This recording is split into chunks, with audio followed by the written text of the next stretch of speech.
Siamo giunti alla quinta corsa dall'Arcoveggio, un confronto per cavalli di 5 anni, una condizionata, in effetti con 7 soggetti al via, 1 Dark Angel Fee, 2 Donuts, 3 Joyce Draliam, 4 Dina Griff, 5 DDDF, 6 Dursamore SM, in seconda linea 7 Depp dell'Olmo. I favori per Dina Griff, numero 4 Manuel Pistone, che in poche battute si porta a condurre.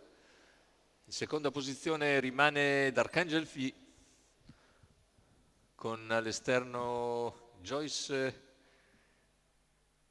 Draliam, che non trova posto alla corda e riesce poi a sistemarsi terzo dopo 200 metri esatti davanti a DDDF. Intanto completati i primi 400 metri di gara con la favorita che completa in 34. Il quarto iniziale si trascina sempre Dark Angel Fee e Joyce Draliam, mentre per corsie esterne c'è la terza ruota di Depp dell'Olmo che cerca di scavalcare Dursamore SM. Numero 1 Dark Angel FI squalificato. Dark Angel Fee, che era seconda alla corda, e così in seconda posizione si ritrova Joyce Draliam, mentre avanti a tutti è sempre nettamente Dina Griff. Ora però arriva Depp dell'Olmo, mentre si può accodare Dursamore SM e all'esterno c'è anche DDDF. Cavalli a completamento del chilometro, con Dina che lo percorre in 1:15,3, all'esterno generosamente Depp dell'Olmo, poi lungo la corda Dursamore, al largo anche DDDF.